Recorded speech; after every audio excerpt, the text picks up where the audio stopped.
Hi and welcome everyone. Lisa here. Thanks for taking the time to join me. So today here on the Whimsy channel, I'm going to show you what to do when stamping goes wrong. And let me tell you, it happens quite a bit in my craft room. I'm also going to do some 2-for-1 techniques here. We're going to take all the speech bubbles from the comic speech bubble die set and lay those out on a piece of masking paper. Run them through the die cut machine like you see I've done here. And then we're going to take all the die cut pieces, set them to the side, and we're going to use the negative piece first. So I'm going to go ahead and line this negative piece up on a piece of 80-pound cardstock. You can use any cardstock you have. And I'm just going to peel the back off of this and go ahead and line it up over this panel. This is for Slimline card, and this measures 3 1/4 by 8 1/4.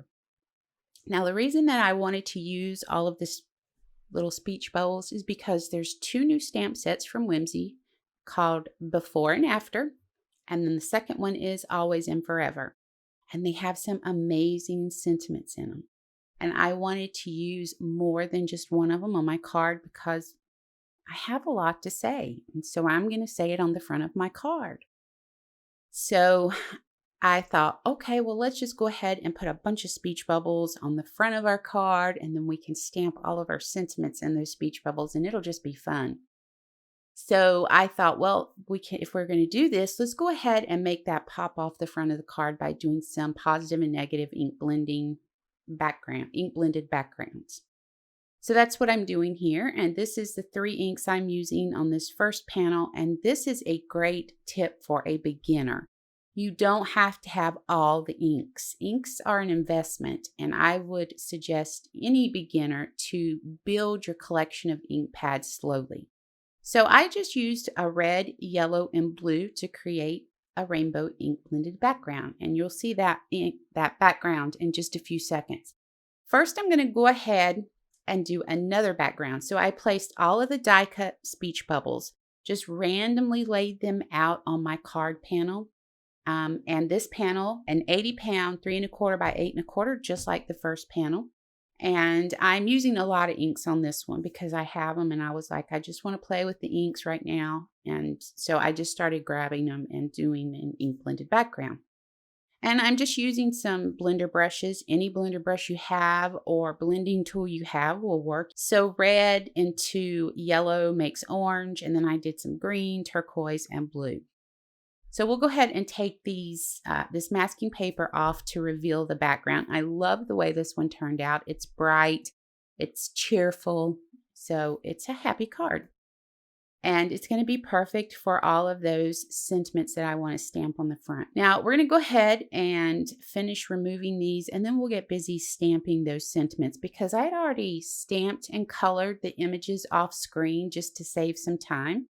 And I just used my Copics and my polychromos to color the image. I stamped it onto Copic Express blended cardstock, and then once I stamped it, I ran it through the scan and cut. Now I did that with both of these images I'm using.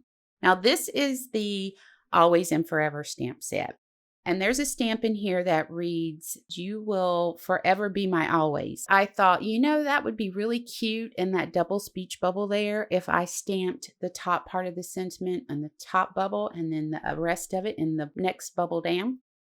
So I thought, okay, well, that should be pretty easy to do, right? We'll just grab some Post-it tape, we'll mask off half of this sentiment and then stamp it. No problem.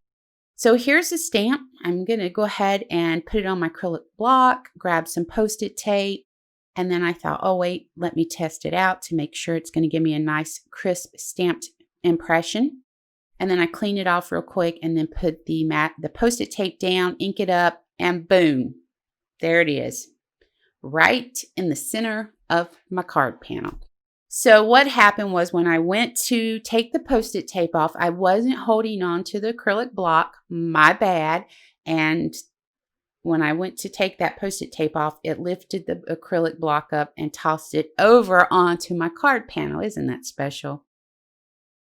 I was like, okay, well, I'm going to toss this in the trash can. And then I stopped myself from doing that and said, no, you know what? I should show this. I should let people see that this happens to me too. It happens to all of us. So I grabbed my sand eraser and I start to try to remove some of the ink from my stamped colored image.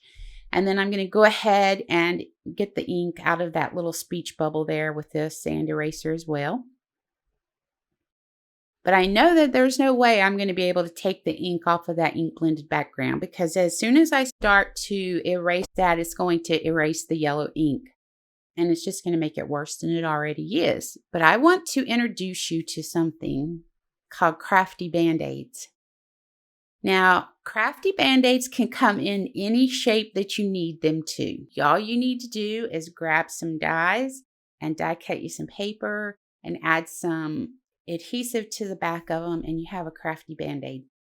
And I use the Slimline heart background die from Whimsy to just go ahead and cut a whole bunch of black hearts out, because honestly I wasn't sure how many I was going to need to cover up all of the things that went wrong on this card panel.